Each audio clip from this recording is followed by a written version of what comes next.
Alright, hey, this is Lightning Gamers. Hi. I'm the camera guy. Alright, so, well, what the... What the what? No, we're I not... love Spyro. HBO. Spyro. HBO's really intense. Okay, Dude, the new season's gonna be kick ass. Oh man, see, I haven't heard anything about it yet. episode 4 is not yet. I'm Okay. pretty sure some of the characters are gonna die very quickly. I mean, it's Spyro. Come on. What else would you expect? Okay. Insomniac's taking a new direction with their IPs. This is a gritty reboot for a new generation of gamers. Is there any other kind of reboot? Yeah. What the butt? What? Oh no, I killed it. What have you done? You were supposed to bring balance to the force. Managed to capture the eggs, Your Highness. Okay. Every last one. Ugh. Oh, that's actually good voice acting. Maybe you will amount to something after. I love how Now, Crack in Time on the back of the box actually says Epic stop Story. anyone from coming More games through. need to do that. Because that would be a selling point for me. You should play a game called Unepic. I don't know though, because like they may say it's an epic story, but I mean that's what they were saying about the Order 1886. And it wasn't.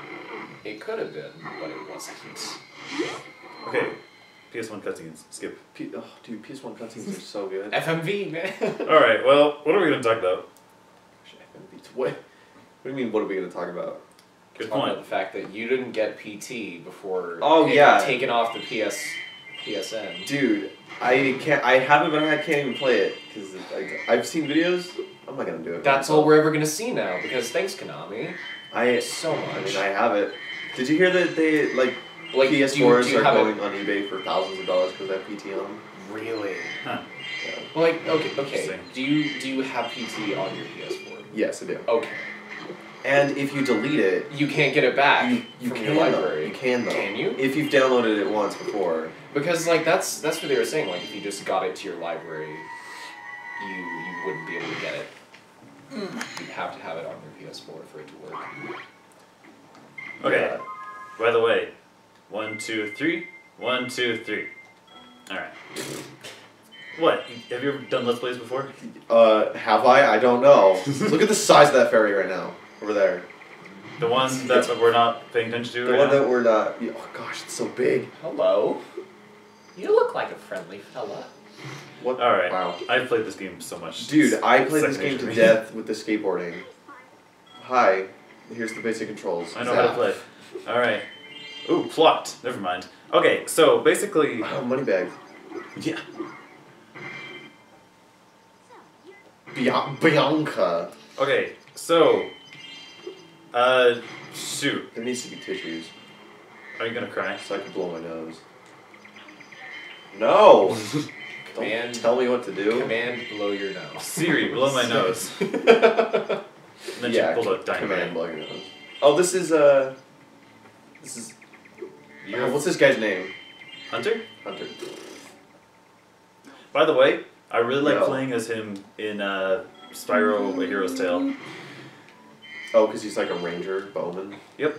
This is one of those collection of like kids games that Yes. I never played as a kid, Oh, that's a shame. and so I don't have the same nostalgia factor. Like That's probably a lot that's of what people do. Banjo-Kazooie is for me, I think. Really? Yeah, like I never Coal played. train. Woo! Oh my. Come on, baby! It's Insomniac for the win. No. You never played that game, did you, David? Nope. There's a lot of games that I haven't played, and a lot of games that I have played that you would look down on me for. Well, see, Like the Legend of Spyro games. Yep. I'll see. I never played Spyro, Banjo-Kazooie, In spite of the fact Ratchet and that... Clank, Jack and Daxter. I never played any of those when I was a kid. I I played Doom 2 and Dr. Seuss's ABC. Those were my first games. That's your Spectrum. I played Yeah. I played The Grinch, if that makes you feel any better. Well, see now, Gosh. I You see, think I'm okay, messed up by that. Now our podcast can actually start, because this is what I want to talk about. What? See, Jack's reactions to my saying that I played games is like, well, it's a video game, who cares? You know? Barely. Like, so I played The Grinch, so what? Which Grinch did you play? Because the one for the Game Boy Color was pretty good. It's The- pretty it's- sweet. Amy! The one for Or Amy. Me. It's the one for PS1. It's a me! Is Dragon. for PS1 and Dreamcast. Oh, so not the Ooh, so not the good one. Not Metal Gear Solid. I don't know. For It's the the only one I Game Boy played, so I Color. wouldn't know. It's awesome though. It's like Metal Gear Solid. It's What a is- stealth. It kind of is. The Grinch for the Game Boy Color. It's a stealth. It's a stealth game. And it plays like the Game Boy Color version of Metal Gear. That's so It's awesome. interesting. It's surprisingly good. It's really funny. Oh yeah, there was one time when Ryan and I were gonna do a let's play of Which one's it? what is it? Oh yeah, was that the one where we didn't end up actually doing anything? Yeah, we and played, ended up just showing you World at War. We played Nazi zombies. Bugs and Taz Time Busters. Oh my gosh, I played that game back in the day. We were gonna do a let's play just to make fun of it, but it was actually really It's good. surprising. Yeah, there were some mechanics where like that's actually kind of cool. So it's like all these games. It's like, people can say they're bad, people can say they're good. I don't really care. I'm just gonna play what I want to play. I love how You know? aggressive you are about not caring. I don't care really. It doesn't matter to me. Whatever. Just ask Well, me. I'm over it. It's not the what, it's the how. It's or Neeson. something. I don't know. I don't know who you are. I don't know how you found me. I will find you. But I will cry in front of you. I have a very special set of skills. I That, is, will weep. that was Sean Connery. Yeah, that was Highlander. Dead. Kill all the land. It's an Insomniac game. What do you expect? I expect Guns. looping level design and vaguely, moderately okay characterization. Okay. I expect Pixar the game. See, I personally I would like a Spyro game where the characterization is top notch, like Last of Us quality. Yes. And they each have the inner struggles and monologues that they have. Dude, that's the Legend of Spyro. Oh my gosh. Oh, no. Master Wayne. You see, there's the thing though. Right. The Legend of Spyro, Dawn of the Dragon, He's always. is a game that not very many people care about, but it's my all-time favorite video game. How is this possible? It only got a 7 from IGN. Well, I like it. Well, IGN also gave Alien Isolation like a 6.5. IGN also gave Uncharted 2, 3, and Last of Us perfect 10. See, that's Is why I that- don't look at IGN anymore. Because I'm like, I don't know about you guys. Yeah, you can't spell ignorant without IGN. They get. Ooh. I've never heard that. Boom! That's I, good. They gave MGS4 a perfect 10. No. I'm sorry, but just no. Okay. Wrong. I haven't gotten to that one Your yet, opinions and I already are know wrong. for a fact no. That is not a perfect 10. I don't know. 2 hours of cutscenes. Okay. Yeah. That's enough to drag it down in terms of an actual game. Well, Yeah. I don't know. Like, It's like a Beckett piece. Take it as a whole. I suppose. But I mean, like, if it's a game, I expect at the very least that the game works, and it works well. Oh yeah, it works very So, well. like, it can be a story type of game, but if the game isn't fun or interesting, and you still have a good story behind it, it's still not a great game. Great video to watch on YouTube. They take You know? The it's movie. the balance that you take between like a Valve type, like a Half-Life storytelling and Yeah. Kojima storytelling. They're two different ways of doing it, but they're both really good. Yeah, Is and it I mean, pronounced- like, I think the Kojima one is much riskier to take. In this format of video Yeah. games, But- yeah. Because I mean, like, if you were to do a Half-Life style storytelling and your story sucked, you could still pretty much just ignore it and play the game. But Yes. like, or even like, Doom is an example too, because it hardly has any story. It's Nope. got text boxes, yeah, but I mean, you're really not there for that. And so even though the story is incredibly paper thin, the game is still really good. Yeah. If it tried to Hideo Kojima its story, it would probably drag it down Yes. so much. I think the reason that it got a 10 is just because presentation is top notch. Yeah. And it's a culmination of, like, when did the first MGS come out? It was 98. Oh, you're Yeah. talking Metal Gear Solid. Yeah, MGS for the PS1. What else would MGS stand for? Metal. Well, because there's Metal My- Gear. Mighty Grass VSX. Stains. My grainy socks. Mighty Grass Stains? Mighty Gorfin Sour Rangers. The first one came out in 98, and so MGS4 was just this culmination of... It's basically supposed to be the end of the Metal Gear It's Solid all about series. control. ID tag. Soldiers carry ID tag. War never changes. War has changed. War never changes. War never changes. Ron Perlman said so. Ron Perlman. I've been wanting to play Fallout 3 again lately. It's kind of weird. See, I need to go back and beat it because I was playing New Vegas and Fallout 3 at the same time on my old computer. Okay. But then the graphics card pooped out. And so Okay, let me get this straight. You were playing them at the same time. Yeah, Yeah. and I got to really important parts and built them, and then my graphics card died. So I couldn't play them again. And now I have a laptop that can actually run them, so I've gotta play it. I remember I did nuke a guy's house out of spite though. Great. Out of spite. It was kind of With That's the the what best. is that outfit called? It was Big man. Point Lookout, and like the dude in his mansion, and well, it was that ghoul guy. And Which he was game are we talking about? Fallout 3. It was Point Lookout. You know, the really creepy Deliverance type DLC. It was really scary. Because somehow they could take a ton of shotgun hits even though they're only wearing suspenders. Yep. That was scary. But I mean... Oh, the one in the swamp. Yeah.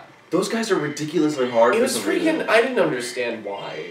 Yeah. Like... I was max level and I was dominating. They're but so tough, though. so tough. But that was probably one of the coolest DLCs ever. I really liked. Fun. Yeah, the DLC for that game was really good. See, people didn't like Mothership Zeta all that much, though, I guess. I like it. I haven't, but again, I never got that far because my graphics card died. Oh, sure. Jack. Like, I got to the point where I was about to go and bring out Liberty Prime.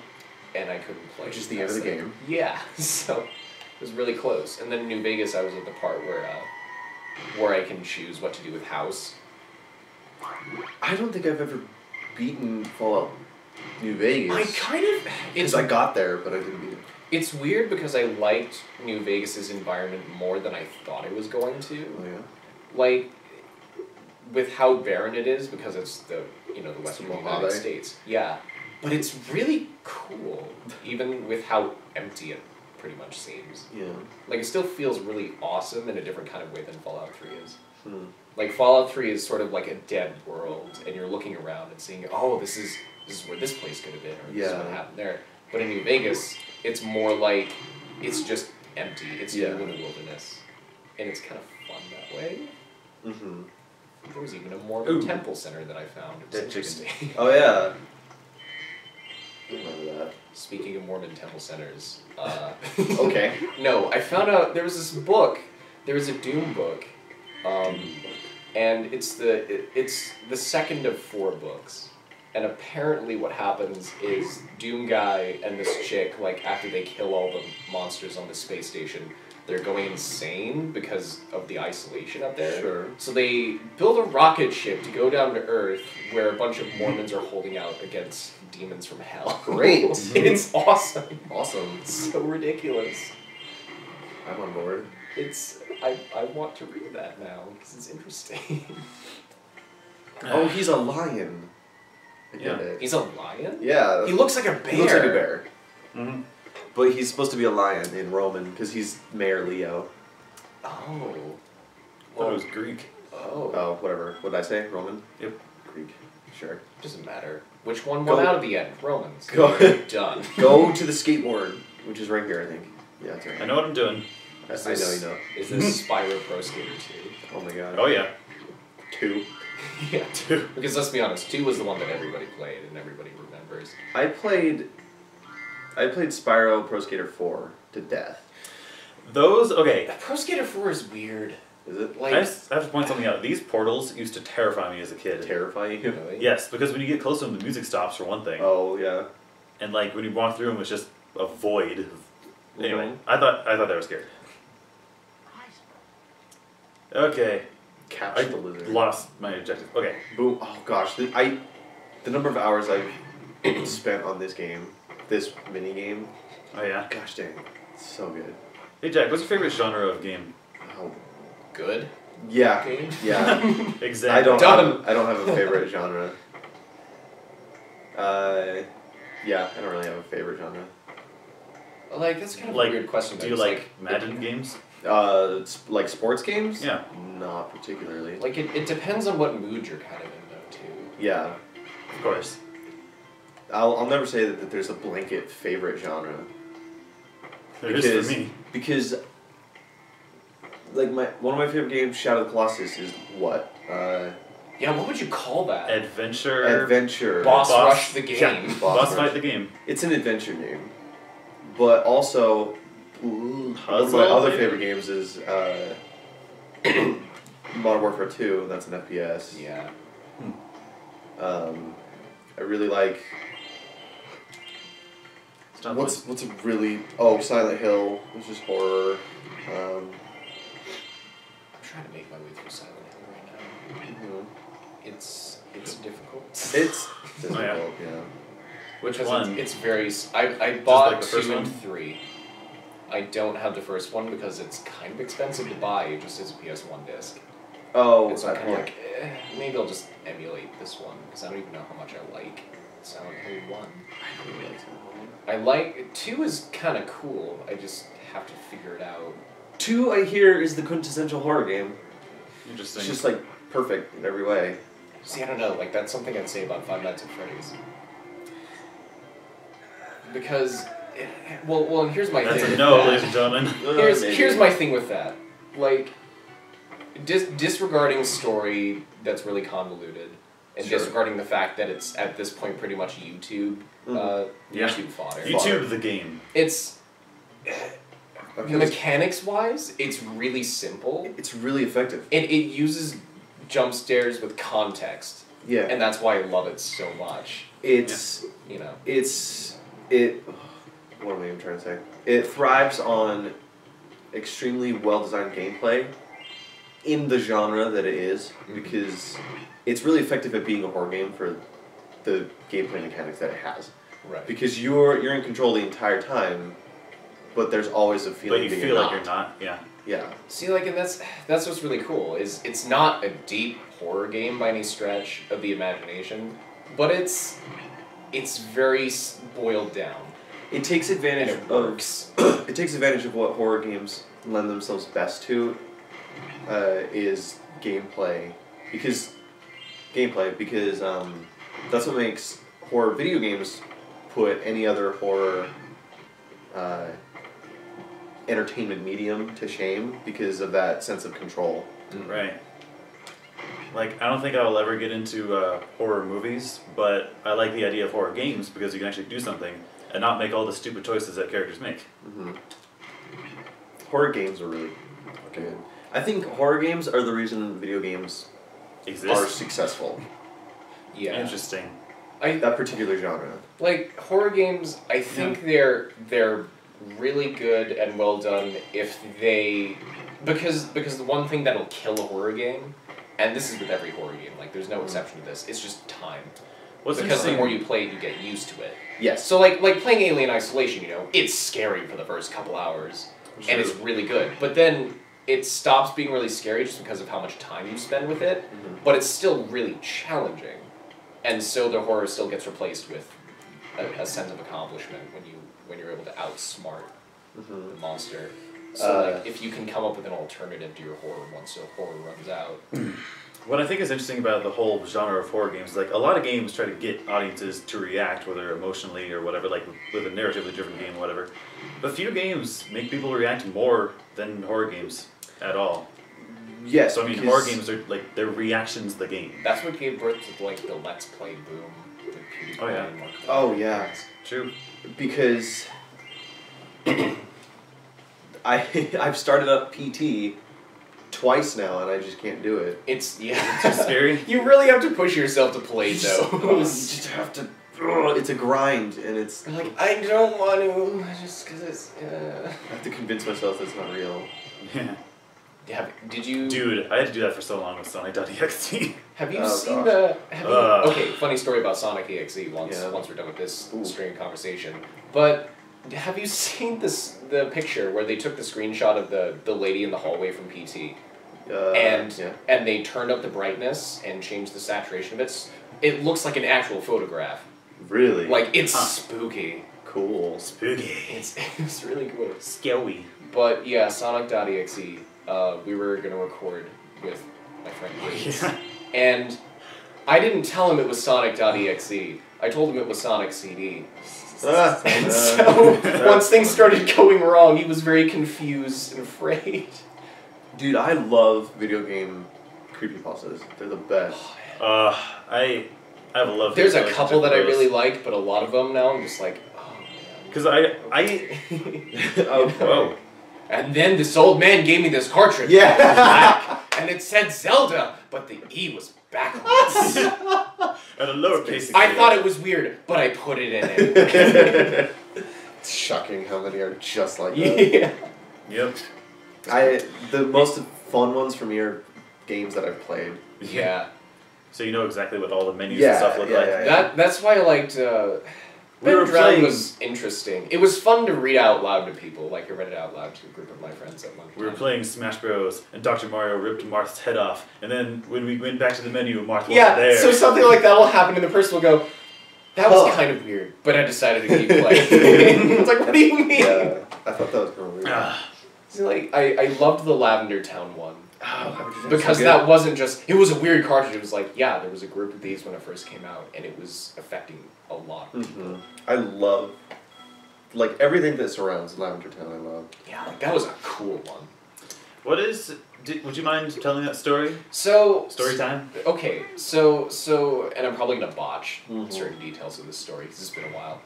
But when Red and Blue came out, when Red and Blue came out in Japan, they, the first batch of cartridges had this weird thing with the Lavender Town song, where the frequencies were at a certain point where kids would start, like, committing suicide. Jeez. And, you know... Because kids would getting play it sick. with headphones in. And so, like, that's all it would affect was kids. And so this Is Lavender investigation Town happened. supposed to be a creepy place? Yes. Yeah. Well, I mean, like, even contextually in the game. Yeah. Like, that's where Pokemon die. Yeah. And Oh, no. they get buried. I thought as it was opposed to just getting eat. knocked out. You know? And you fight the ghosts of dead Pokemon. Yep. It's like, oh, okay.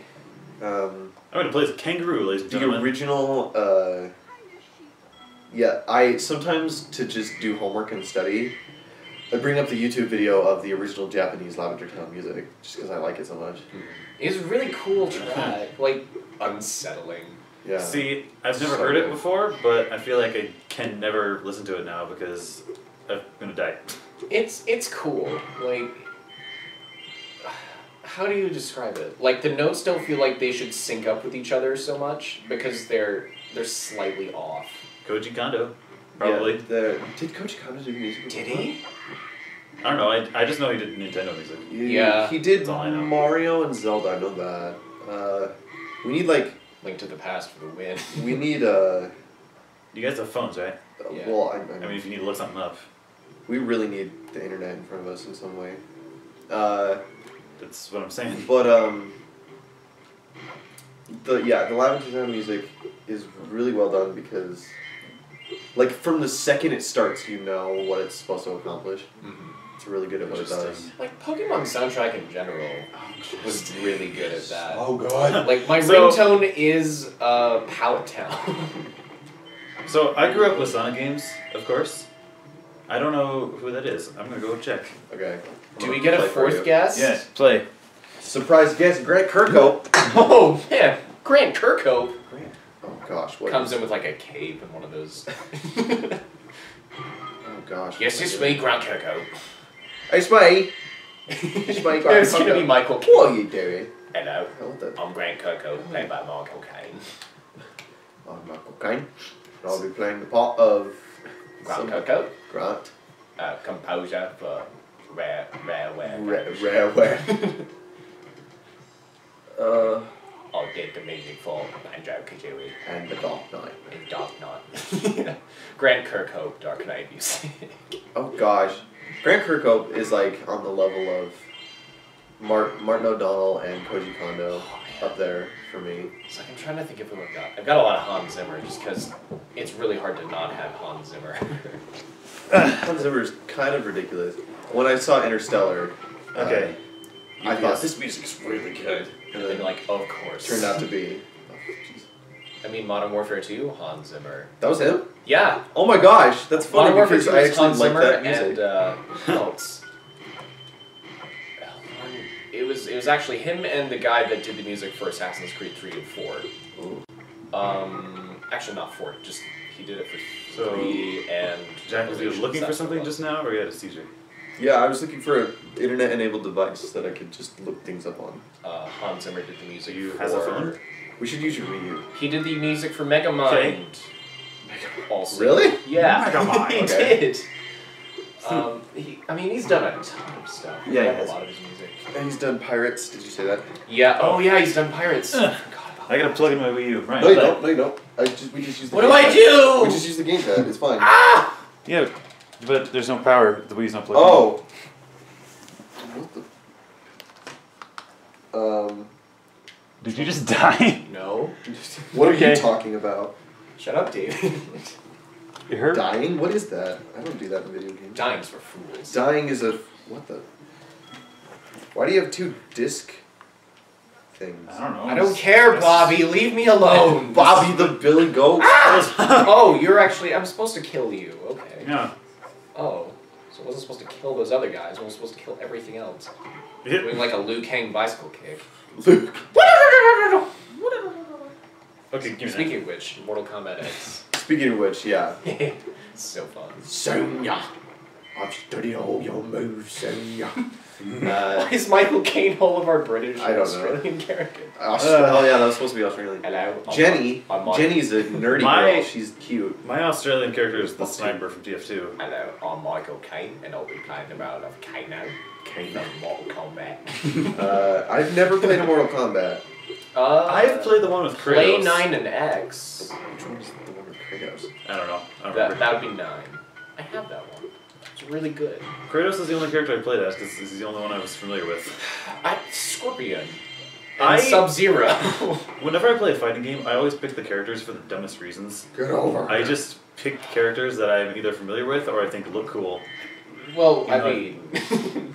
Well, I mean, like I remember the first time I played Brawl, I only ever played as Sonic for the longest time because he was the only character I knew at the time. I played as Ike because I didn't get killed as fast when You I knew- played as Ike. You knew Mario, and you knew Donkey Kong. I knew that's true, You but knew all of them. You knew Link, come on. I did not know Link the first time I played Brawl. Link had a What? weird moveset. Yes. to me. Did you play Brawl before you got into Zelda? Yes. What? Long time ago. What kind of heretic are you? What? I don't know. The worst? When did An Brawl come unintentional out? heritage. Brawl- that means Brawl anything. came out like- 2008? I think it was 2008. 06. Let's look it up. Like it was very, very soon after the Wii's release. When Wasn't it 06? did... Maybe? Yeah, the Wii came out in 06. When did Brawl come out? I wonder if it'll know what I'm talking about. It'll. We're like, what, like Fight Club? Yeah. When did Smash Bros. Brawl come out? Yesterday. I think it was 2008. Spoiler.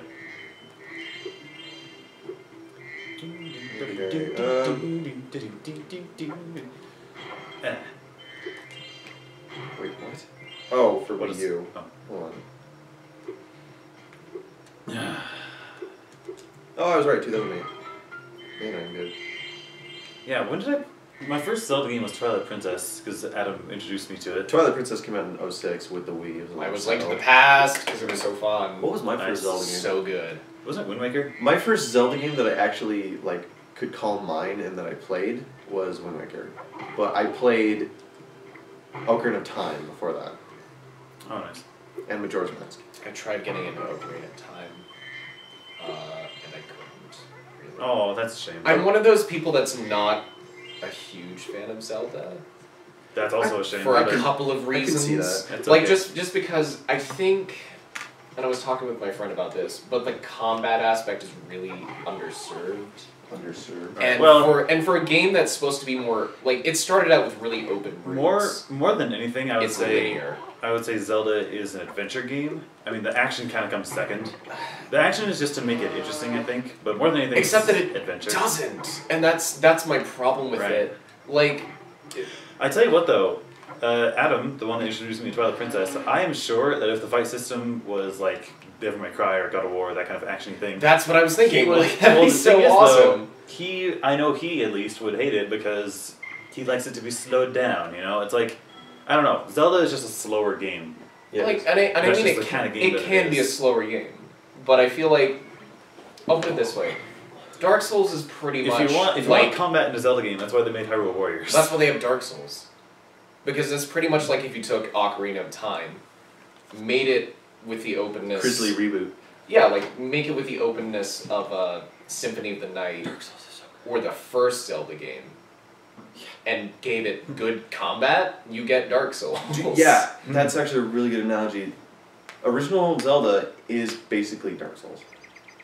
Like, because I mean, and it's open in Or- that way where like there's a certain way you probably should go. Yeah. But you don't have to, and you can figure that out for yourself. In That's the why- words of the Grumps, the original Zelda is the Skyrim of its day. It's Yeah. the Skyrim of its day. It's pretty legit. So like, Dark Souls is probably what would happen if Zelda was the way I wanted it to be.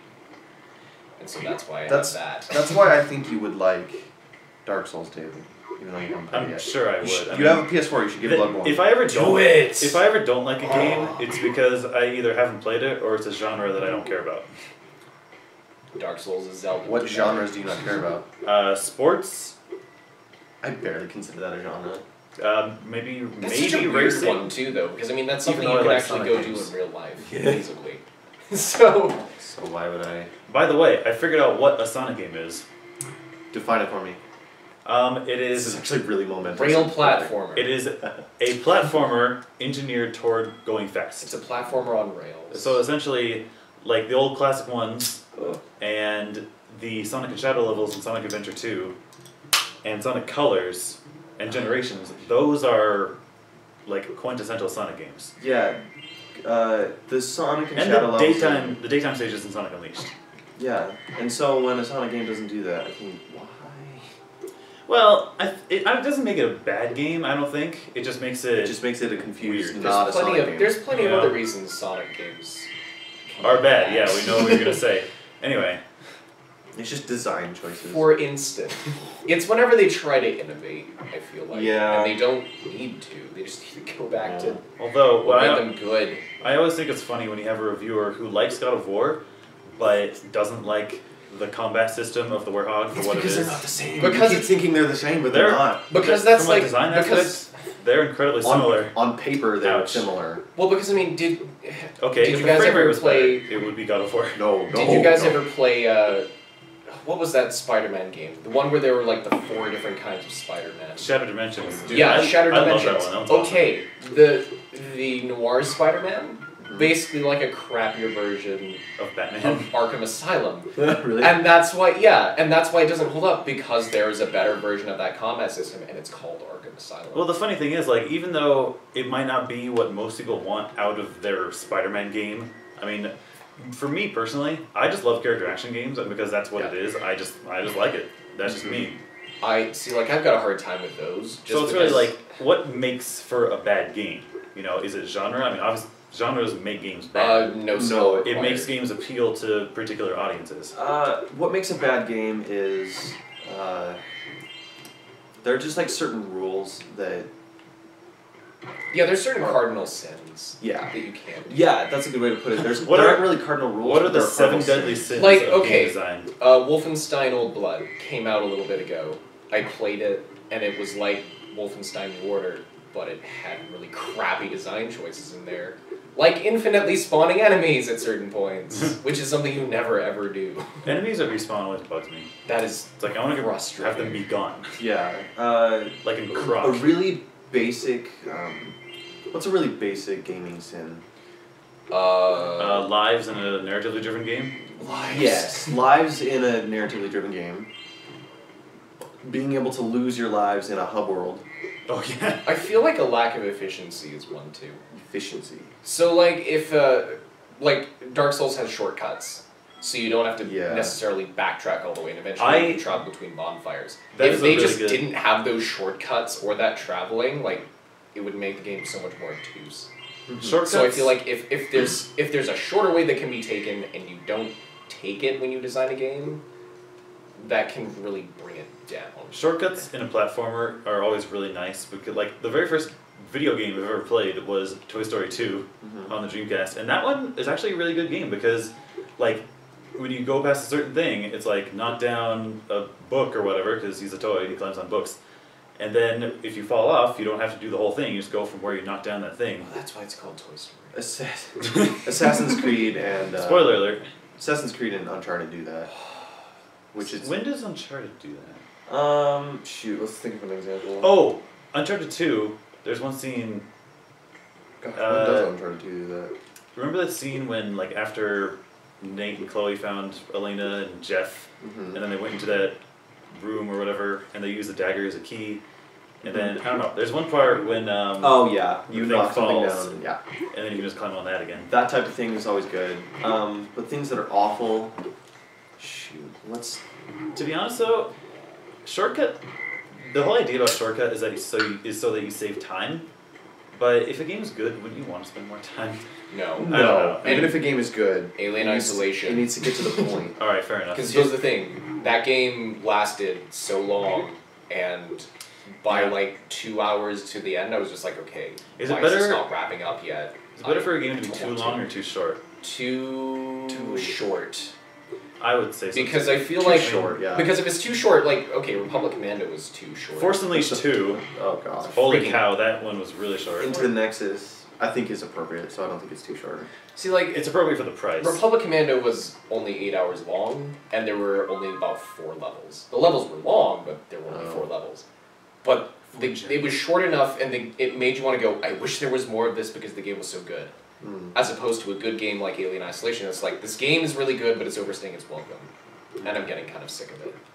I remember the very first time when I played Twilight Princess, which was my very first Zelda game. It was longer than I thought it would be, just because I'd never played a Zelda game before, so I didn't really know what to expect. But then when I played Link Between Worlds, I was like, wow, I kind of blew through this game too fast. I'm kind of sad. You know, because I knew exactly how the formula worked. Like, follows the exact same formula as Ocarina of Time in terms of dungeon progression. Just about.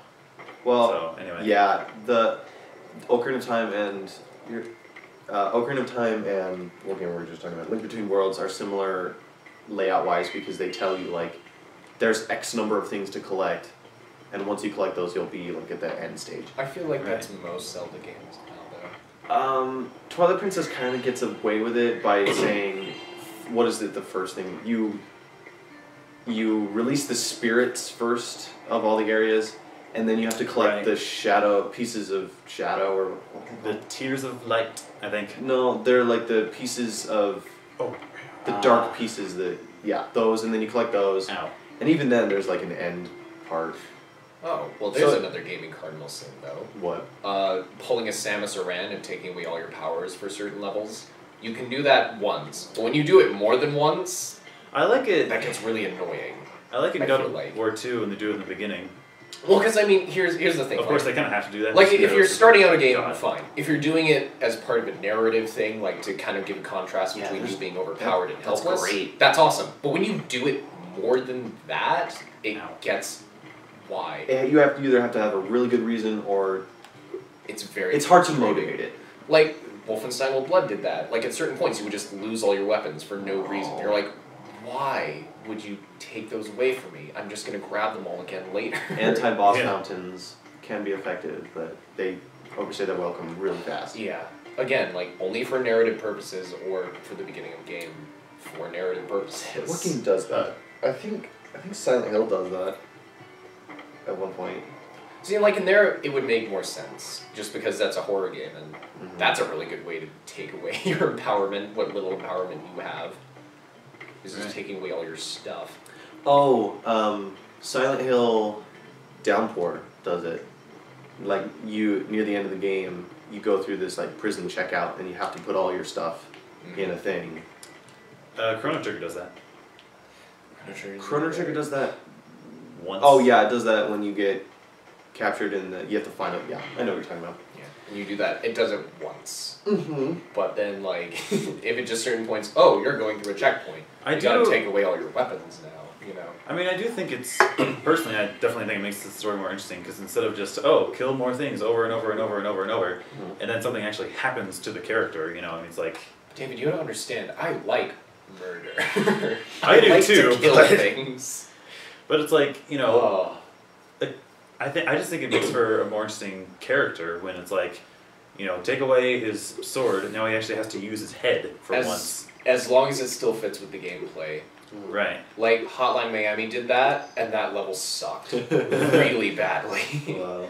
Just because it took away from the flow and the pacing of the game. Like, it made it go to a screeching halt. What game? Oh, Wind Waker. Even as a kid, who knew nothing about game design, I always recognized that part where you have to go find the 8 Triforce shards just brings the game to a screeching halt. Oh, yeah. And it's not good. They fixed it a little bit in the issue, but... And like that's kind of a weird balance too, like striking your actual action of your gameplay with the quiet time of exploring the environment. Like Half-Life 2 does that really well. Quiet time lends itself well to narratively different games, but I don't know. I guess that's a thought that I just had. Mm-hmm. Nimbus. Okay. Walking Dead. Yeah, You still need to play Season 2. yeah. I will But- play Season 2 eventually. Once I redo 1. So I can save Yeah, I it should for probably replay 1. Like, I wanted to replay 1 so I could have a save file ready for 2. Right, because it remembers your choices, which is really cool. And I need to finish the Wolf Among Us, because that game is so good. I love that one. Because you actually had to think. I kind of like it better than Walking Dead. It's cop show of the game. With the big bad wolf. And it's cool. So I just had a thought that I don't know where I'm going to fit it in anywhere else, but... Okay. Okay, so on reviews for games, I think the best way to look up reviews for a game is to just go to Wikipedia and go to the reception section, because then it just shows you all the reviews from everyone. Well, you can just go to Metacritic too. It depends on how if old you're the doing game is. that. Well, and I mean, I tend to, and Total Biscuit actually had a video about this, which I thought was really good. But you need to find, or if you're going to look up reviews, you should probably find reviewers that seem to have similar taste to yours. Right. To have a more accurate representation of how you would feel about the game. I haven't found that yet. You know. I mean, I'm weird, yeah. I've never had. Well, that's not true. But my instinct is to say that I've never had a review of a game sway my decision of a purchase before. Yeah, me neither. I mean, like, because if somebody came to me and said, "Hey, guess what? Avengers 2 sucks," well, I'm still gonna see it. It's Avengers for just crying out loud. Well, I mean, like, for me, I look at reviews for games that I don't know much about, or I'm only vaguely interested in. Because, I mean, if it's something like Shadow of the Colossus, which I've heard praise I am vaguely and interested. I'm already interested, I'm like, okay, I'm getting that. I'm vaguely interested in The Witcher 3. Yeah, Witcher 3, I don't... Because I have Witcher 1 and 2. You know, Jack, I can never tell if your reactions are positive or negative. Yeah. anymore. It looks... I don't know. If my computer can run it, I'll definitely give it a shot. Well, I'm not even worried about my computer anymore because it's for PS4. Right. See, my only issue with The Witcher is that what I've seen of it, of all of them, it just seems like a very juvenile approach to maturity and grit. Really? Fair. Which it just, I'll probably in a like fantasy it world, it just doesn't seem to fit with, because they use, like, modern American swear words and language and That's what things. kind of bugs me about Which is Game of weird Thrones for a world sometimes. like that. So it just doesn't feel That's what very mature. That's one thing that I actually really like about God of War is that, like, for all the content that it has, it doesn't have any language. Because it wouldn't fit. Yeah, Exactly. it's You know? not. Like it's not how they, about like- having content just for having content. It's about Yeah. having content to tell the story or to set the theme or whatever. Benefits it in some way. Yeah. Like I mean, if you in The Last of Us when they do it, it fits because that's how their world operates. Yep. And you know that because that's the world you're kind of in. Like Yeah. before that. But if you did it in God of War, The Witcher, it just feels kind of weirdly tacked onto there, where it doesn't need to be. I can see that because I've played through the first one to completion. Oh yeah. Which I need to loan you the Origins ones, the what? the PSP games, but for PS3. Oh, God of we're War. talking about God of War. I was talking about Witcher. Oh, what? Yeah. Well, you played through the first God of War. Yeah, I played through the first God of War, which was surprisingly small. It felt really long to me the first time I played it. I'm playing through the HD version right now. So am I. Me too. It's funny Everyone how many plays HD old gameplay mechanics that have not aged quite as well are in there. Like They're mashing just R2 so to frustrating. open the chest. Yeah. The R2. The stupid pushing which block is a puzzles for the trigger. archers in the first level. Yeah. Or the balancing beams. Yeah. Balancing beams are a little weird. There's actually there's one of the God of War games. There's a trophy you get in the game. You cross one balance beam, and the trophy is all beam walks complete. What? You cross one Oh, in the second one? in Chains of Olympus. But anyway, Oh. I just thought that was funny. I appreciate when games are self-aware. They knew. Yeah, that's why I love Insomniac's humor. That's why I love Blizzard right now so much. I need to play Sunset Overdrive I because have to it's play it. an Insomniac game, and I love Insomniac. Is it Insomniac? I think Yeah, so. it is. That's right. Forgot. See, 'Cause Sunset I went to- Overdrive was a game I was interested in. I went to the Insomniac website And recently, then- and it was on there. So. It looks like something I'd give a rent maybe if I had an Xbox One. I'd give it Yeah. a hint. But I mean, like buying A it, rent out of buy. the humor in that game, it It's- makes me want to tear out my ears. It's surprisingly not as heavy-handed as it might seem. Isn't that just a style choice? You know, like, how do you, like, it's something that someone would like, but just because you don't like it, I don't know. Humor in video games is very hard. It's hard. Like you Yeah. have to.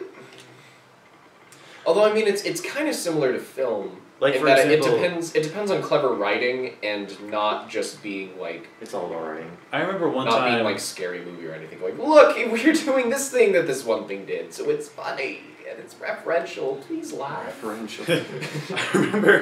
I remember one Duke Nukem time, Forever. Oh gosh. I remember one time when I watched a review of Sonic Generations, and the guy said, I can only listen to Cityscape so many times before I want to kill myself. And I'm like, well, I like that song, so I guess that's just personal preference. I like that song too, but I agree with his So- statement. There are certain songs that once you listen, they're really cool, but after you listen to them a certain amount of times. Like Hotline Live and Miami Learn. 2. Dude, I love Live and Learn, So do I. but But if I hear it too many times, I guess that's my superpower. I don't get sick of songs. I get sick of songs. I don't know what it is about me. oh! Only after I listen to them many, many times. I don't, For I don't know what instance, it is the about metal me. version of the Maybe Power that's why I Rangers theme. still. Maybe that's why I still love Christmas. Is because I don't get sick of music. Is that what you? gosh. Everyone else Christmas. hates Christmas. Yeah. Well, people I've seen definitely like gotten sick of it. Well, it's because Christmas means something different when you're an adult than when you're a kid. Yes. Oh, you're gonna miss it. Oh, Christmas is a kind of weird thing for music, though. Just because, you know, the only songs that people really like listening to are established songs, and Yeah. new songs just end up sounding really dumb. we. So they only play, like, the older songs, and everybody gets sick of it, because that's all Yep. people really want to listen to. We haven't had a new Christmas Carol since whatever that girl's name is. All I Want for Christmas is. I You. just created the sun. Cumulus. See, that's what's kind of... I feel that way about a lot of songs and franchises, too. Like, I if thought you- you were gonna say in songs in French. And French. Oh, I hate. Like, that's French. why we're coming out with Jurassic Park again, and Star Wars, and Terminator again. I know. What year is it? Terminator, no. No. Just, they keep doing the same mistake with their trailers that they do with every single one. That's spoiling the big twist that they have in the movie. It's so dumb. Egg thief. The last reboot that I saw. It's not really a reboot because you have to reboot a franchise, and Total Recall is not a franchise. But I saw the new Total Recall, and I really liked that movie actually. It looked cool. Like, it I thought it looked, was cool. at the very least, it looked like it was functional as a movie. Yeah, it does some really cool things. I like it a lot. But I hear mixed things about the Hobbit movies. I like Oh, the of Hobbit course. movies. I'm on the side that What? doesn't care for them too much. I remember after we watched the second one, my dad said this like a million times. He said, "It's a great movie, but it ain't The Hobbit." You know, which I think is fair. The I Hobbit guess to it's me is basically That's how I feel about Okay. Sonic Unleashed. Dark Knight Rises. It's a good to game, me, but it ain't Sonic. felt like what the Dark Knight would have been if it had all the Hollywood fluff and Hollywood notes in it. Wait, Dark Knight Rises. Yeah, Is what the is what the Dark Knight would have been, but The if first it was Dark Knight. more Or, Hollywood I guess it's second. ified. Hollywoodified. So like it's got a lot more of these Yeah. over the top action things. The romance subplot that's in there for With whatever Anne Hathaway's reason. character. Yeah, and just like the plot twist at the end, like was Marion Cotillard the whole time? You know, like that's what The Hobbit feels like to me. Like it's Lord of the Rings, but with Hollywood fluff. Yeah, that's a really good way to put it. I just want to like The Hobbit so much because I love that universe so much. Yeah, My that's how I feel Like about the book is amazing. That's how I The feel book about is so Elder good. Scrolls in a nutshell. Like, I don't like playing Skyrim all that much, just Really? mostly because my PS3 doesn't run it that well. but It I doesn't love run the it that lore. well. Like, I just think the stories are really cool. PS3 struggles for some reason. Yeah. Because their architecture's so weird. I remember one time when he It's brought up. really hard to develop for. I remember one time when he brought up Sonic Unleashed on the 360 and how it runs better than the PS3. Oh my gosh, it does. I want to play that now because I'm curious. Yeah, I'm 'cause curious as well. Well, because and if I remember right, like the PS3 had some kind of weird processor, like cell architecture is what it was called, and everybody was like, "This is a weird way of doing things. We'll do the Xbox where it's basically a computer that we know and can program for." Yeah. So things generally tend to run better on the Xbox than the PS3. I'm just astounded at how they could ship Sonic Unleashed for PS3 with how bad it was. I mean, the frame rate's just awful. How do you not test that? That's like what they've been doing Polish. with when the early PS3 ports of these PS4 games, like Could you Dragon imagine- Age Inquisition and Shadow of Mordor, which suck so bad. Dang. Shadow of Mordor won Game of the Year at the Dice Awards. See, like So- Shadow of Mordor is great. The PS3 version's so, Ugh. so bad. What are good games for the first party Sony titles and Naughty Dog? Uncharted, Infamous, and God of War. I feel like a lot of there's titles that are still functional for the PS3. Yeah. You know, things like BioShock still work fine. They function. They function okay. They play. Like I can play them without wanting to tear my eyes out. I did not feel that. That's a selling I point. did not feel that way with Unleashed on PS3. No. Yeah. Could you, if the frame rate was better, and it was better like from a technical aspect, like, would it be amazing? No, it wouldn't be No, no. amazing. Just because the gameplay would still be the same. Man, I wish. Like, it like- depends on what genre you're talking about when you're talking about frame rate making the game Character better. action? Like character action, Oh. first person shooters for sure. Oh gosh. Fighting games as I- well Oh, yeah. have to be You need pixel Yeah. perfect. like things that require precision and timing really need Twitch better skills. frame rate. Yeah, for me with Sonic Unleashed, I love that game, and it's like, now do I wish it was better? Of course I wish it was better. Like, I can still recognize the flaws in the game, but my thing on it is, like, literally with any game ever made, like, it is what it is. It's out there. Either you play it or you don't. There's a difference between something being bad because it's technically bad or something being bad because of like design choices. Sonic Unleashed is technically bad. Sonic Unleashed I think a lot of it is technically bad. Sonic Boom is I think more than anything, I think Sonic Boom was just boring. it's bad. Yeah, Like, Sonic Boom it's is not- just, doesn't really have anything going for it. It's so Yeah. bad. Well, like the thing that just blows my mind is that it's on Crytek. It's on the Crytek engine. You know, the thing that has Crysis, like one of the best looking games from the 7th gen. 7th gen. And you know what? Well, I guess 8th gen, not 7th gen. Yeah. What am I talking about? Crysis for the PS2 would be not the best thing. Oh, genius. 5 It, gems. it 5 gen. probably looked like Killzone. Kill. Which Killzone looked Killzone good. feels like the Sony exclusive Call of Duty for me. It was supposed to be a rival to Halo. Oh, yeah. Oh, really? Originally. Like that's why they came out with Killzone 1. It's like, oh crap, Halo's out for the Xbox. What have we got? Let's make Killzone. Killzone 3.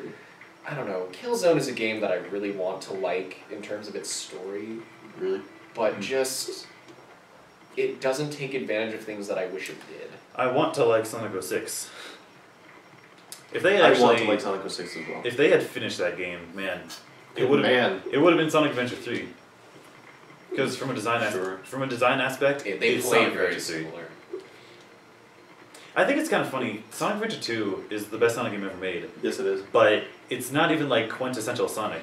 Because the only thing about it that's really quintessential Sonic is the Sonic and Shadow levels. Yep. That's only a third of the game. It's actually really funny that, like, because there were a couple people that did these, like, little retroactive reviews on Old Sonic Adventure 2, specifically. And they're like, so it's supposed to be one of the best games ever. And then they played through the whole thing and they were like, there's a lot of crap with this game. Yeah. Like, there's some really good bits, and those are the bits that everybody remembers, but then there's the bits that are not very good. Since we're talking about Sonic Adventure 2, I just have to point out the IGN review of Sonic Adventure 2 Battle does not make any sense to me at all. I'm looking it up right now, actually. Because, well, okay, they gave the original Sonic Adventure 2 a 9, and they gave the remake a 6. Well, because How is that possible? Because they're grading it as a remake, not as Remakes a can be very bad. Yeah. Yeah, but if it's the exact same thing, it's not, But it's not. adding a little bit more, then it deserves the exact same review. I'm just saying, if A equals B and B equals C, then A equals C. But So A and it B are not equal. And that's They're the pretty weird close. That's the weird thing with remakes though too, and ports even, is like if they were the exact same thing, that'd be really cool. But I mean, take I think Port of Dark Souls at face value for the PC. It's bad. And Until you get a mod and I think that's the controller, real- then it's fine. whoa. I think that's the real difference between a port and a remake. A port is just the exact same game on a different system. You Yes. hope A remake you is hope like it is. Link Between Worlds to Link to the Past. Yeah, they're completely separate games. The reason why And then there's an HD remaster, which just looks better. HD remasters are tricky. Like I feel like there needs to be something in the HD remasters to warrant buying the same game that you already own again. then Why again, would it's for like I bought the case in HD. point. I bought the HD remaster of the God of War games out because I didn't have the original. Because you God of don't War have games. them. Yeah, it's But I mean, say you had a PS2 and say you had the original God of War games 1 and 2.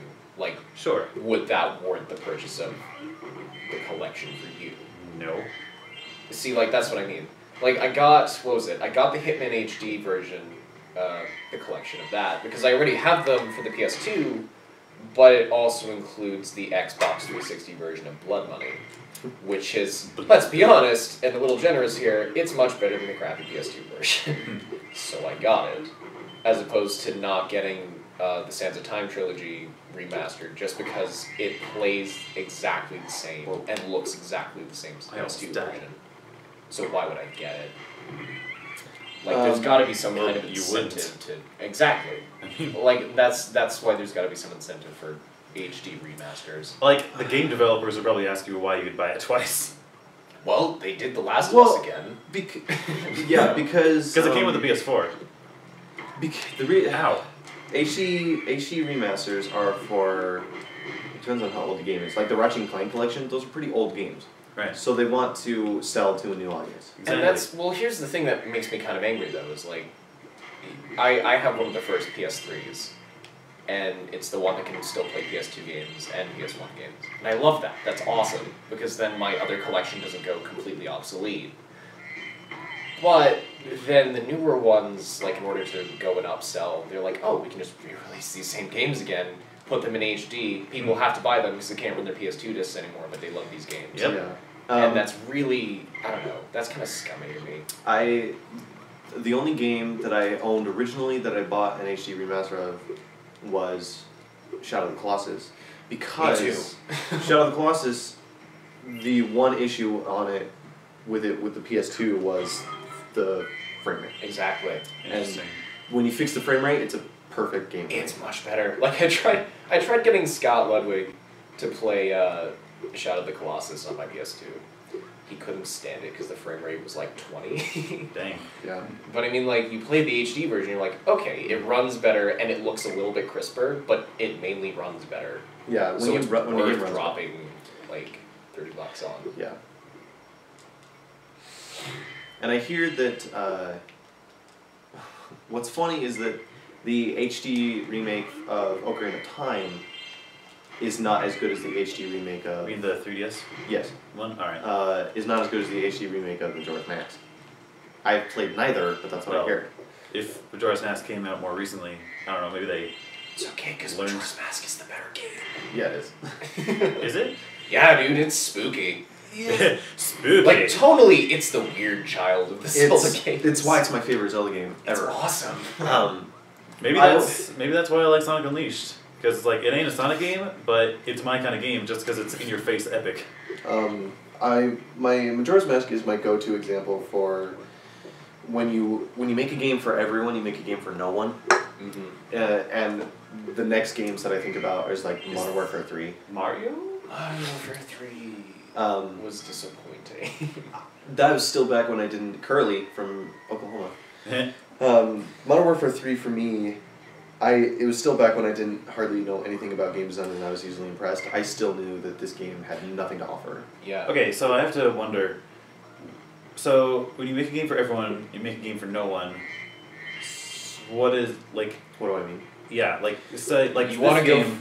This game that we're playing right here, I would consider a game for everyone because it's childish, so kids can enjoy it, but it's also adults can play it totally fine. What it means. I don't know. What it means is, it's like with any entertainment medium. It's when something is very niche, it's trying to appeal to a certain audience, Niche. no matter what it is. It's Yeah. like very specific You're and using very big kid words. like it's very specific in its overall tonal and design decisions, like because there's nothing like Majora's Mask out there. It's just so unique and it's so Groundhog Day is a game. It's so specific in all of its design choices that It's dark. it's very dark for a Nintendo game. And it's sort of like an ongoing metaphor about the stages of grief. Yeah. Death. Yes. It's insane. It's just very game specific. theory. And it's a Zelda game. By the way, as opposed to something else. if you haven't watched the game theory on Link being dead in Majora's Mask, go watch it. It's great. This is a pausable video after all. We'll be back. Yeah. Well, Okay, we're back. when you make a game for everyone, you make a game for no particular audience, and it's usually the games that have like a cult following. Like So- Shadow of the Colossus is definitely not for everybody, No. but it makes Right. such good specific choices that the people that love it just love it. Interesting. If you want an example of a game that does things for everybody, look at take probably a random pick of a lot of games that have come out in the last 10 years. You'll probably find something. Like it's a question of very heart. quickly. What about movies? Like, what about like Wreck-It Ralph? I think that I consider that. Wreck-It a movie. Ralph Wreck-It is a Ralph is a niche. very specific It's very movie, niche. and it's very good because of that. I felt like that one was for everyone, at least like style-wise, because there's things for little girls, like with the Pretty Princesses, and there's things for dudes with the, what is it, Hero's Duty? Well, that's boiling it down to like just gender. Yeah. I mean, like my parents didn't care for Wreck-It Ralph just because they weren't part of that culture that Yeah, has it- video games. Exactly. They don't care. It appeals to a specific culture of people. But we love it because we play games. Yeah. We know what they're talking about. There's Zangief. Oh my goodness, there's Zan Bison. There's Bowser. What? There's freaking I still haven't Zangief. seen Sonic the Fighters Is was it good? in the arcade during the time-lapse scene. No joke. Oh, yeah. And so I think And it's Sonic a question Wins the of Wedding. I think it's a question of heart. Yeah.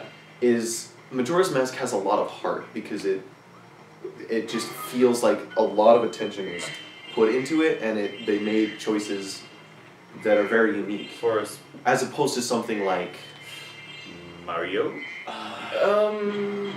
as opposed no That's Mario's- kind of a weird one.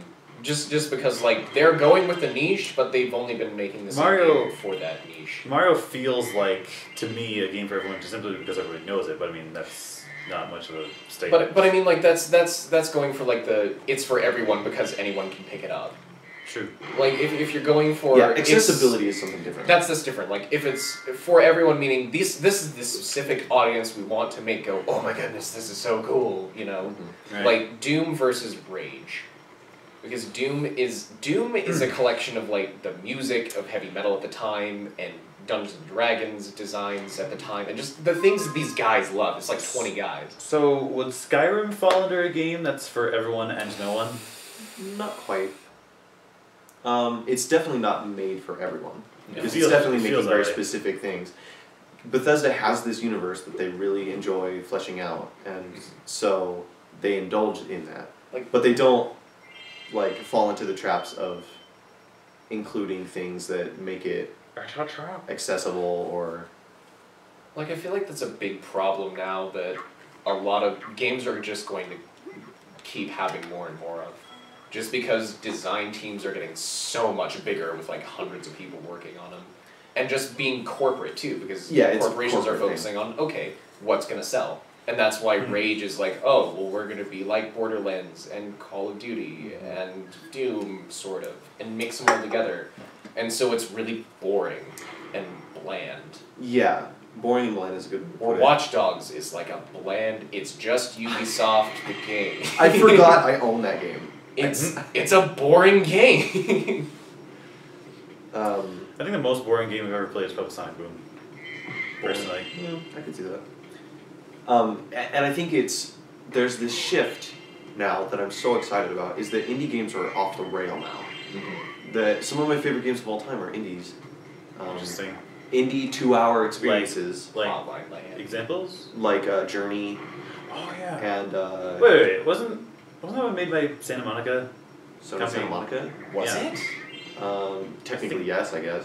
Yeah, it was, but it's a 2-hour game, and there's no dialogue. Like it's more of an experience than an actual game. It's very specific, and that is one of the best examples of a game being shorter. being made for a specific Journey audience and is not so for everyone. weird because like I feel like I have to say that the game is good, but when it comes Why? because it is, Yeah, but it's amazing. when it comes down to personal preference, it's just like well, definitely not one of my favorites. Yeah, But and that's just because yeah. it's that's why it's such a good example of that. And those are the games that I interesting.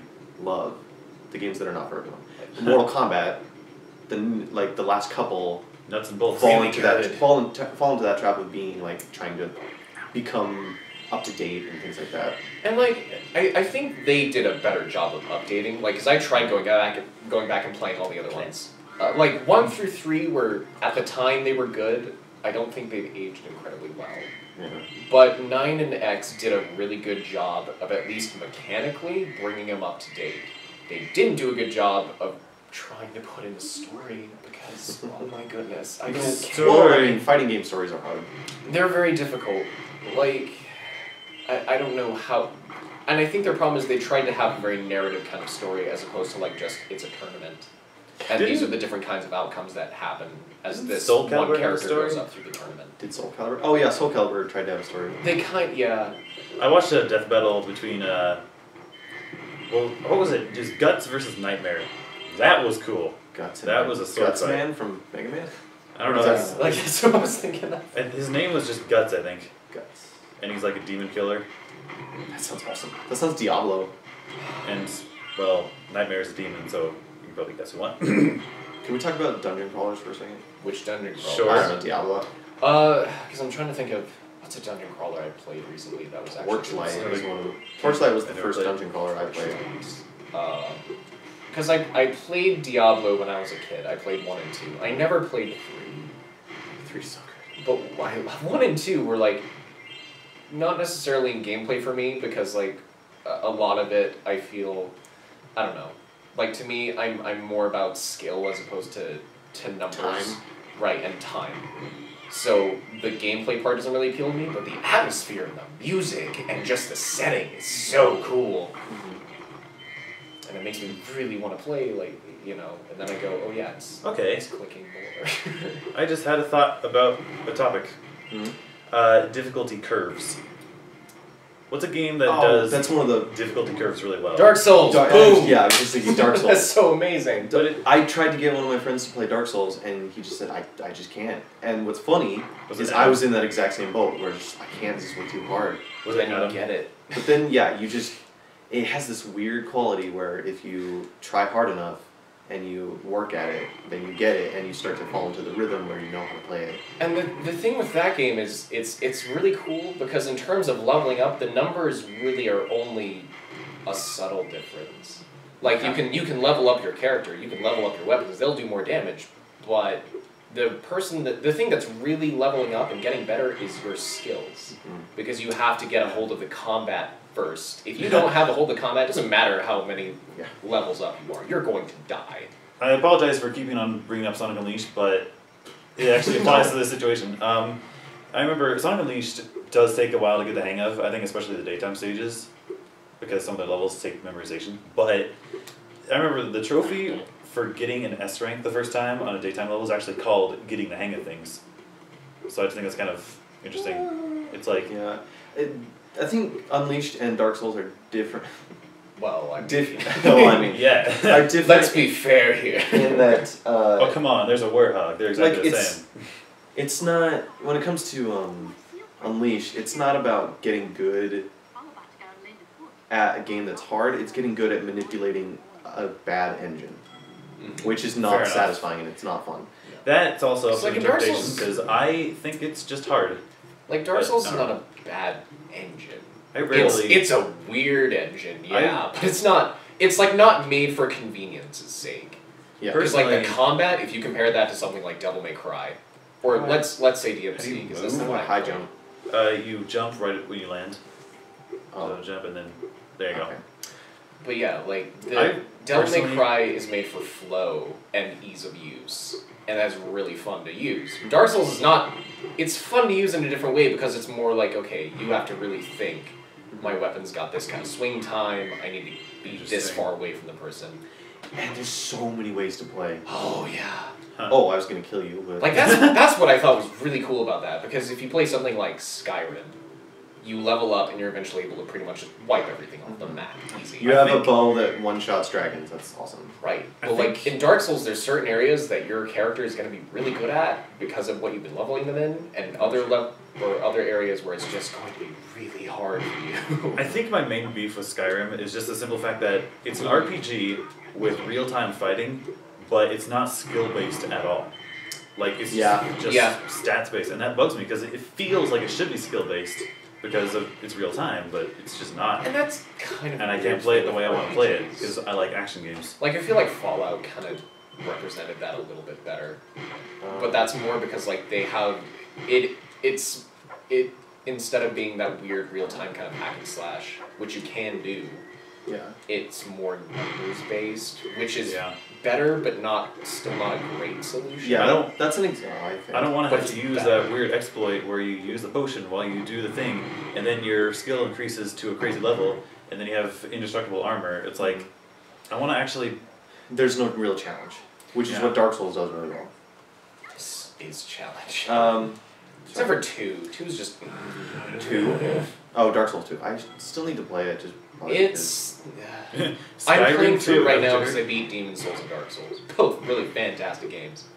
Dark Souls 2 doesn't have the same director, Yeah, it doesn't. and it shows because. And here's the thing: like the director of Dark Souls was asked like if the game being hard was like the main thing, and he was like, no, No. it's just a way to get you into the world, and it shows.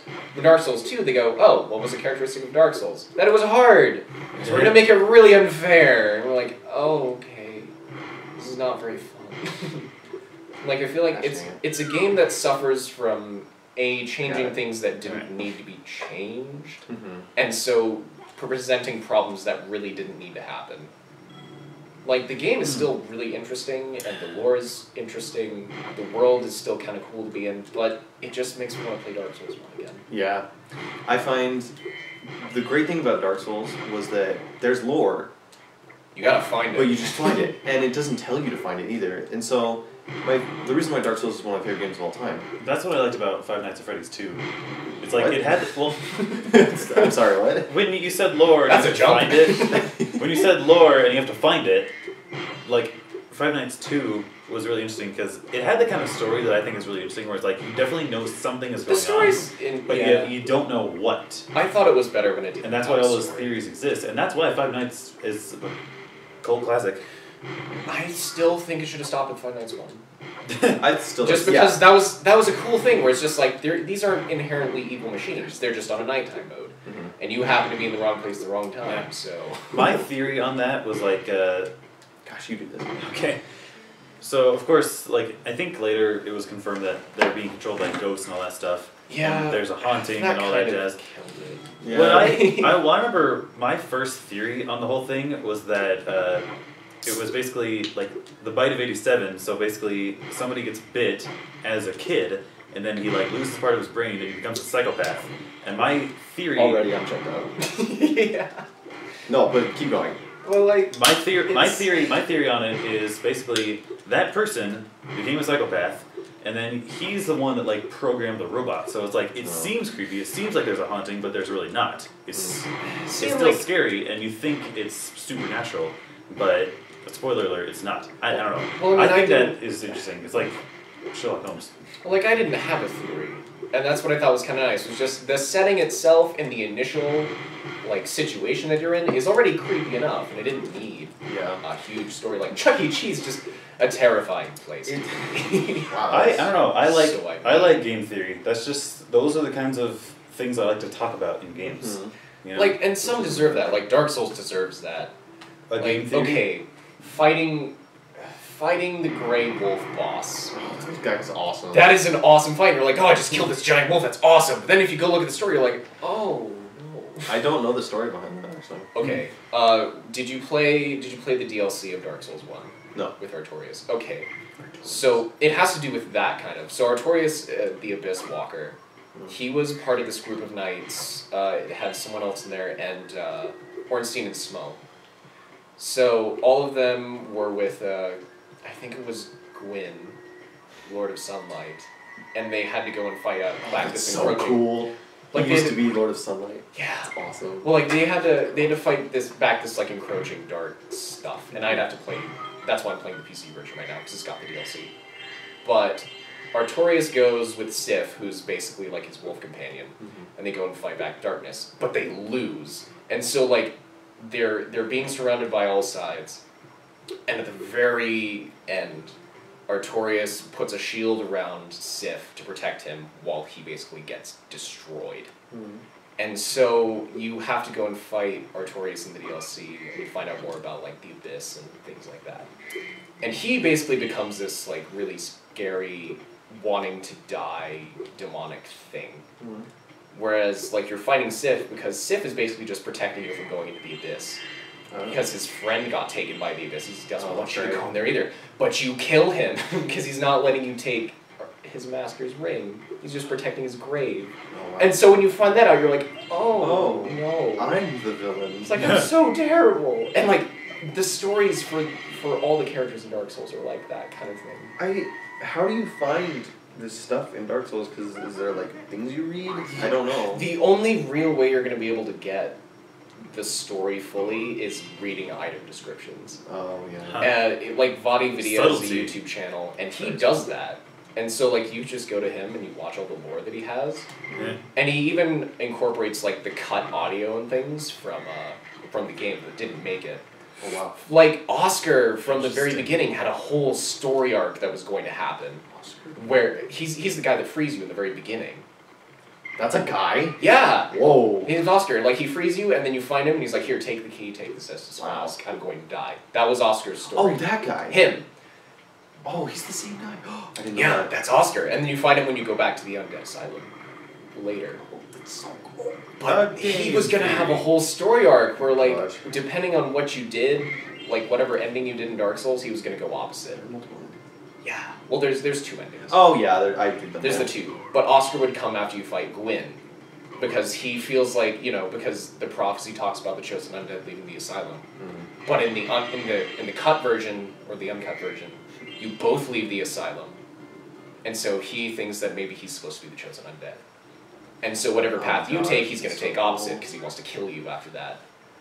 It's awesome! Dark They Souls is cut so it. cool! Yeah! Oh my gosh. Like, you need to look up that YouTube channel. Like, I will. It makes the story so much more meaningful, and you're like, I did that, I'm so Dude, and it's the reason why Dark Souls is one of my favorite games. It's definitely in my top 5. It's because it gives that sense of. It takes the new take on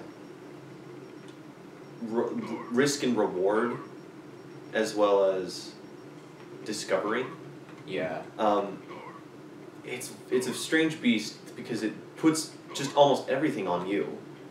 And so when you find out this stuff in game, you feel really cool because you earned it. nobody gave it to you. Nobody just said, "Here's this lore, appreciate it." They give you the opportunity to find it, and so you feel a sense of accomplishment. That's why the whole game feels good, because everything you earn it. It doesn't just give it to you. It's like, okay, go ahead and get past the undead bird. We're not gonna let you unless you can beat it. I guess I have to go play Dark Souls now. Oh, dude, It's stop amazing. every game you're playing. At the Dark very Souls. least, even get Dark Souls, get Demon Souls. should play maybe Demon's Souls. maybe get Dark Souls 2. Demon Souls, I just beat that last week, and like mechanically, it's very similar to Dark Souls. If anything, it's got some better levels than Dark Souls does. I think. Like there's this one area called I think it's the Tower of Latria or something like that. It's one of the spookiest things ever. It's just so eerie, and that's what Bloodborne's actually based off of. Is that level set for the entire game? It's terrifying. Gosh, just like that. Yo. My favorite thing about Dark Souls, one of the best moments in that game, is that it's kind of like Half-Life in the way that there's the way they handle like scripted events. Yeah. Is that Half-Life does it all in-engine, in-game, so there's no real cutaway, cutscene. Dark Souls does the same, where gameplay never stops, even in the pause menu. How does that work? It works because you have to find a private area to check your stuff. Very realistic in that way. Interesting. So there's no way to pause the game if you have to go to the bathroom? Nope. Well, there is, but you have to be Pausing's for babies. at a bonfire, probably. Yeah. And Dang. I've never felt a sense of more relief That's finding like- a bonfire. It's so good. There's nothing quite like the relief of finding a bonfire, or quite like just the devastation when you just beat a boss and you gamble for a bonfire and you get killed and you lose Jeez. everything and you're So like, bad. no. It's like The hardest boss for me in the whole game was It's like a question of how real do we want games to be? It's like, I don't know, like I would want the game to actually pause. Real as Dark Souls, because Real that as was Dark Souls. good. It's tense. Who's the combination of that, like, The fat guy and the skinny guy? Yeah, we all Ornstein know. and Smo. Ornstein and Smo? Freaking, ugh. That Man. was the boss that I took the longest on. Did you have to summon for that one? Oh, Because- I think I did, yeah. Because Yeah, Scott Ludwig was like, yeah, that boss fight sucks. He was like, I wasn't able to do it without summoning, and so I'm like, Yeah. hey Scott, how cool would it be if I was to solo that boss fight? He's like, I would eat my hat. So I did. Oh, gosh. That took a while. It was really hard, but I did it. I was That's like making the decision to catch the legendary with just a Pokeball. yeah, just like, okay, Mhm. it's on. And I did it. It was really hard though. Yeah, it's really. But What it did you felt- take out first? I took out the fat guy first. Really? Because once you take out the fat guy, because he has the biggest like range, like, or I guess his biggest radius of attack. The other guy just has a really big range. So if you take out the fat guy, that deals more damage and is a bit harder to dodge. Once the spear guy gets bigger, he acts more like a regular boss, and so he's easier to fight. I took out the small guy first, and then I manipulated the pillars, Oh yeah. and I went through most of the game with the Zweihander, that like giant claymore. See, I never used that. Like I used the halberd, and I ripped the crap out of that thing. This is really good. I maxed out the Zweihander, so Worth it. so it was doing so much damage. See, like, I was gonna use that, but then I got lucky enough to get a drop of the Black Knight Halberd. That thing. Before like the end of the game. I got it as soon as I got into, what was it? The area where the Hydra is. Oh gosh. Oh, that Black Forest thing. Yeah, like, area? I beat the Dark Knight there, I got that as a lucky drop, and then I was just like, okay, I'm gonna work my way up to using this thing. Yeah. Maxed it out. It's so good. I don't think I ever actually finished my thought on my favorite thing about Dark Souls. It's that it's just amazing. It's that it's just All amazing. around. The level design is really good. Yeah. I'm down in that area where, how to describe it? You're down in the Hydra area, Mhm. in that little up-hilly forest area with the Dark crystal. Root Basin. Yeah, you're in Dark That's Root what it Basin, and you come up, and you're on the hill where if you went to the right, you could go into that little room to take the spiral staircase up. Yeah. So I'm right there, and in the distance, you can see something. You don't know what it is, but it's big and it's like shooting things. And you can kill it. And you can go over to it. I mean, if you want, it'll probably mess up your day, but like just that sense of nothing is presented for you. It's all a sense of discovery. Yeah. Reminds me of Subnautica. And it's just like, what is that over there? It's so. The only way I'm going to find out more about it is if I go and see it. It's That is such why- a satisfying feeling. That is why for Elder Scrolls 6, I'm going to avoid looking up as much as possible, Yeah. so I can actually discover. Which to me, I generally am not a big fan of open world games. I mean, I don't dislike them, but it's generally not a selling point for me. Which is funny because your favorite game is Infamous 2. That's my 5th favorite. Infamous 2. But like, Oh. what I'm saying What's is, your favorite game of all time? open world generally doesn't make a difference for me. Mm. But Saints Row 4. what I like about open world Amazing. is just a sense of discovery. Like to me, Oh gosh, then play Dark Souls. that is the way to experience your open world game. You know, that's how I experience Minecraft. Don't feel ashamed to use the wiki for Dark Souls either. Because you kind of need that for certain things. I actually didn't use it. I played all. I used it more for like figuring out, okay, what exactly does this covenant do, or what exactly sure, yeah. like is this like I did that. gonna do? But I mean, like for looking at boss fights, no. Yeah. You're gonna figure that out really quickly, and you're going to die figuring it out. So don't waste your time. Yeah. Just do it. It's like the end. Well, not really spoiling anything.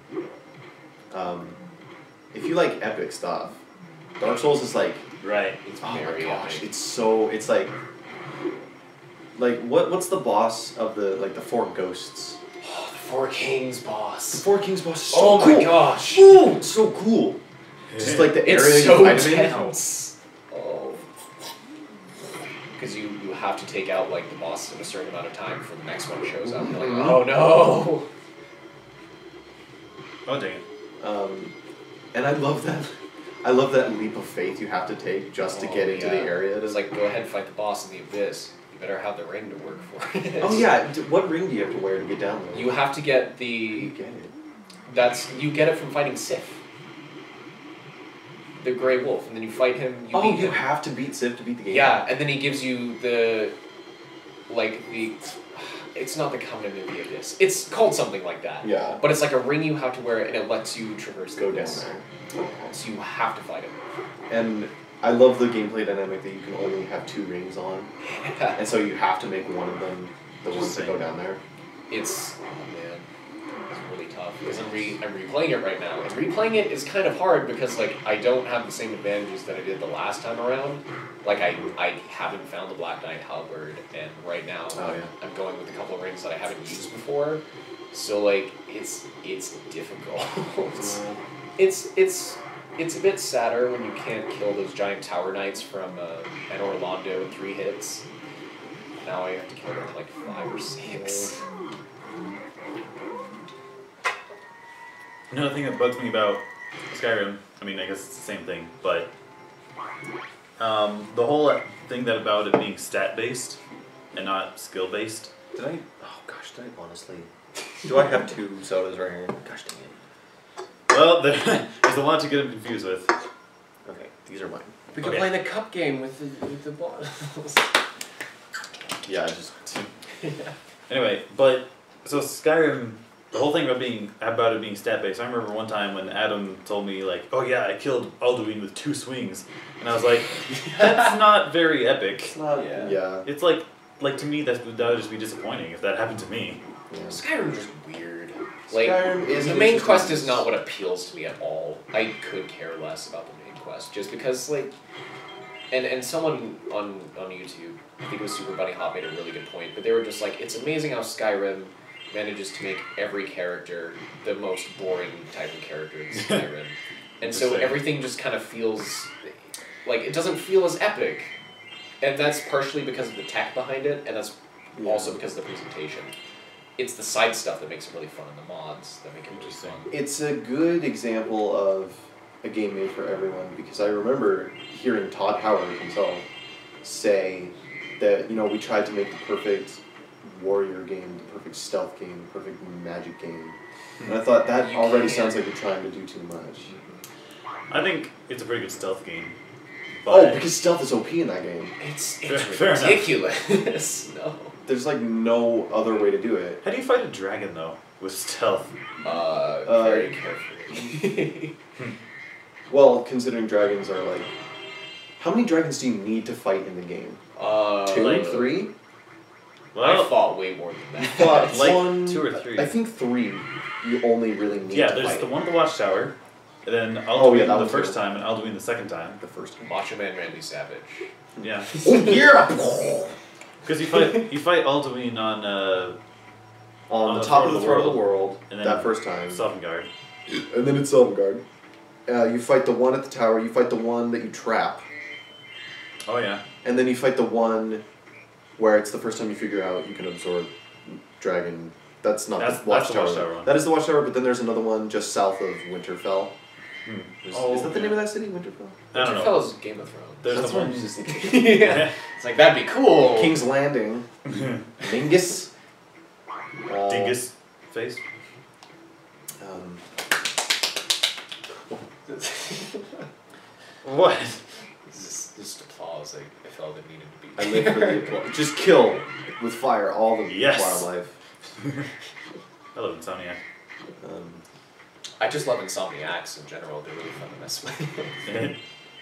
Night owls. Oh, yeah. You know what you should do? You should. Have you ever played any kind of TCG? Don't know what that means. So Trading card games. Magic the Gathering, Yu-Gi-Oh! For the win. But I'm talking like not digital. for real. So like No. I think you would like Hearthstone. Do I like TCGs? I'm crazy. Well, I don't know. You I might try tried one. playing Hearthstone, Hearthstone's a lot of fun. and I gave it a couple days. It kept making me angry. I don't know, like, cause my trading card games that I played were Duel Masters, kind of. My main thing was Yu-Gi-Oh! When I was a kid. That was the big thing. The only card game I played growing up was Sonic Shuffle. Oh jeez. No, like, so I tried playing Hearthstone, and I don't know, there's certain design aspects that I don't like, but I understand why people like them. Like, it's a very simple card game, simple to learn, hard to master type of thing. That was another thing I was going to And talk about. I get why people like it, and I get why it's so popular, but my main thing is, like, just some of the mechanics don't make sense to me in terms of, like, how they would compare to the actual scenario of the cards. Like how you can have a really tiny guy take out a guy who's got a ton of attack but only 1 health, because that's all that matters in terms of attack versus health. Okay. Like, that's a weird thing that I was kind of like, I don't know. That and I just keep losing all the time. I haven't won a game in a It's- long time, it's but hard. And it's very luck based, which I guess you could say about it's more most card games, but it feels Yeah. more so in this. There's a way you can play it that's intensely skill based, but at that level, it's not. It's silly. It's insane at that level. Like, I really wanted to like that game, and there were things I really did like about it, but I deleted it after a couple days because it made me mad. Or you were gonna say something? Oh yeah. So when Ryan was saying like I don't like it, but I understand why someone else would like it. It kind of brings to my mind the phrase "agree to disagree." It's like, in a way, that's a good thing, but also it kind of bugs me because it's like, well, I hate this thing, I love this thing, let's just agree to disagree and move on with our lives. It's like, yeah, okay, but I mean, can I at least try to understand where you're coming from? Yeah. You know? Agree to disagree should be a last ditch effort. Yes. Like, it depends. I mean, like, certain games, really, you shouldn't call certain games, like, just, it's such a bad game just because you don't like it. Yeah. Like when people say Call of Like- Duty is a terrible game, it's like, It's not. it's not. The controls are snappy. It Yes. runs 60 FPS on everything. Yeah, it's I'm not great. gonna say that. But there's reasons why it's not good. I'm not gonna I say understand. that. I'm not gonna say that a Madden game is a bad game, but I just have no interest in football video games. Right. Like, I'm Yeah. pretty sure there's a reason it's got such a following, otherwise it probably wouldn't have such a following if it was an awful game. Like, Ride to Hell Retribution does not have a cult following. Let's be honest. I think that game is like the Nickelback of video games. Yeah. Which leads me to another thought, which says, what is the definition of a good game? And it's like, which Something that controls well is the first thing that comes to my mind. what comes to my mind, honestly, though, is just reception. Like, if you have a game that a lot of people like, it's kind of, you know, like, is it a good game, is it a bad game, doesn't really matter. People like it anyway. And it's, I don't know. What makes Just, I don't what know. that makes me think of is that's not coming from the game itself. It's true. So when you take a game in a vacuum, what makes a game good? I Right. think a game that's good is a game that makes an impact on you somehow. Like, Oh, yeah. the original Doom was a great impact because it was such an awesome power trip, and you feel good playing that game. Spec Ops: The Line impacts you, and you feel like crap after that game. I still need to play that game. Sonic It's Unleashed. good. Sonic Unleashed made an impact on me. Like, yeah, and it makes you feel good with, like, the rush of a Sonic game. Like, games And the that affect epicness. you are good. Games that are meh are bad. Even if a game is bad, I'd argue that's a better game than a game that's really safe and meh. Yeah, safe Yeah, is because my that's- favorite thing in games. Bad, is- good gives you something to talk about. Meh Safe- is just, the soundtrack was so Safe bad. is Safe is New Super Mario Bros. Safe Very. is New Super Mario Bros. New Super Mario Bros. Assassin's Creed. Except for 4, because 4 is awesome. I hear 4 is the good one. Well, here's why. Because Assassin's Creed, I feel like, had a weird direction with it. Because what it looks like, if you look at the trailers, it looks like a more medieval version of Hitman, which would be awesome. Yeah. Like if you took, and this is like I was talking with my friend about what the optimal Assassin's Creed game would be. Like if you took the open layout of Ground Zeroes, Metal Gear Solid, like for each city have it be a different assassination mission, and have the assassination type things of Hitman's Absolution, and have it with that openness, that would be a great Assassin's Creed game. But as it stands, it tries to be open world, and so it gives you a collectathon thing. It's like Banjo-Kazooie, because you go around, you collect flags and feathers, and it's like, I just want to stab people. I don't want to put money in the villa. And so Assassin's Creed 4 realized, oh, well I guess the stealthing isn't really working out, so how would you like to be a pirate and just be a total jerk? And you're like, yes! Ship combat. The Ship game. combat is the coolest part of that game. I thought that was Sly 3 Oh gosh, that last level is my least favorite in that game. with the pirates. Yeah, the pirate level I don't like at all. Dang. Just because I don't like the aesthetic of pirates all that much. I like pirates. Like Just because I like cheesy things. Pirates of the Caribbean made it cool, but that beyond Oh, yeah. that, for Assassin's me, Creed 4 is like what Pirates of the Caribbean would be as a game, or should be That'd as be a awesome. game. Because like honestly, the assassination things, whatever, the land stuff, it's still very Assassin's Creed.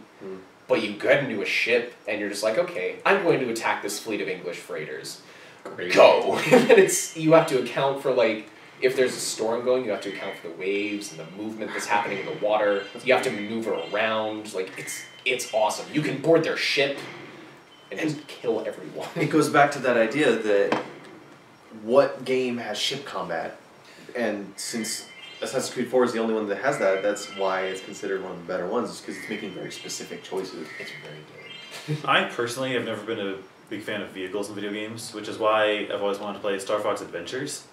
Because I like Gosh. that universe, but You mean Legend of Star Fox: Ocarina of Time? Stairfax temperatures. hey, if I like Zelda, then there you go. Well, remember what we said about the Arkham Asylum Noir Spider-Man comparison, I don't know. or the Werehog Hey, God I of War like- comparison. I like character action games, and I like Sonic, so there you go. So there you go. That's the closest you want to get. Yep. I owned that game when I was a kid. That was like one of my. That was like Which in my original Stairfax. Stairfax temperatures.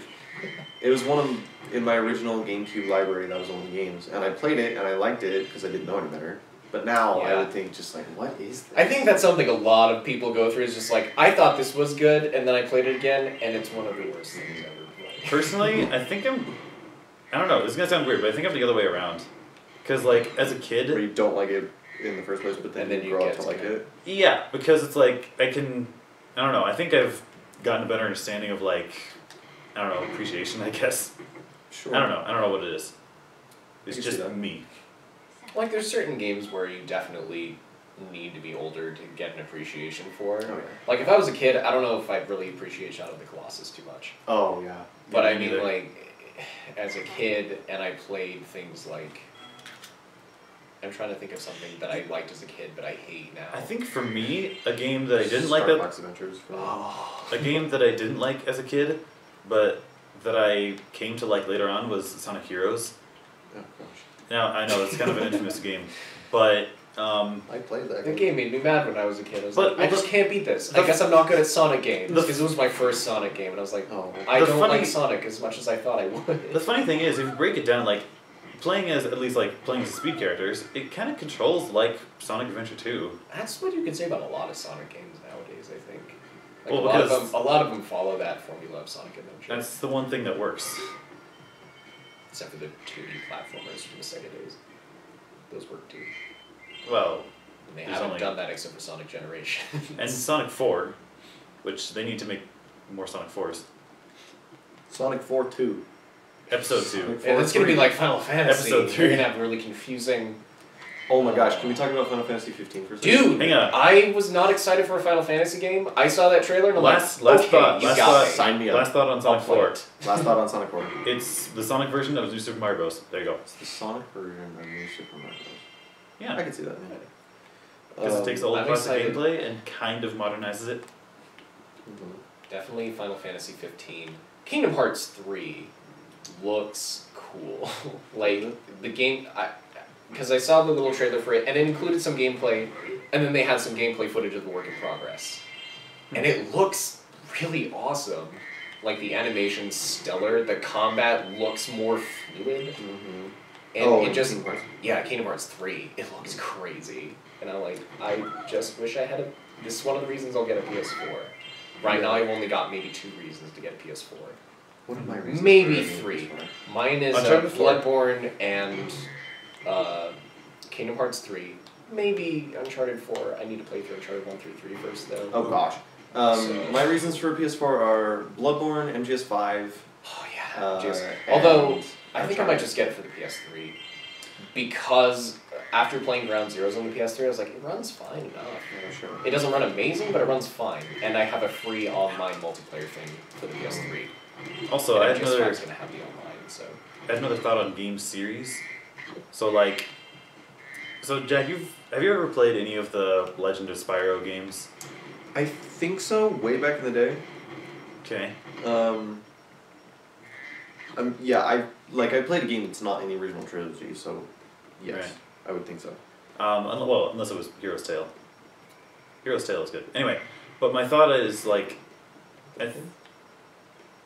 okay, so you play, like, let's say you play the old classic ones, and you're like, hey, these games are really good, I like these games a lot. And then Legend of Spyro comes out, and then for whatever reason, it just doesn't interest you, or whatever. Sure. And it's like, to me, that's just kind of weird, because it's like, it's a Spyro game. And it's like, I like Spyro, so I'm going to keep on having fun by playing Spyro games. Well, that boils down to how do you define a Spyro game? Because It has if Spyro in it. that's I don't think that's a good enough. That's just me. Plus, anything. I don't think, PlayStation All Stars has Dante, but it doesn't make it Devil May Cry. yeah. That's Well, true. that's a fighting game. Doesn't Exactly. Fighting games have a lot of characters. Well, Anyway. because I think you define after playing the original trilogy, that is what you think a Spyro game is. So when you play something that's not that, it's not a Spyro game. Although I feel like it can Interesting. stagnate too.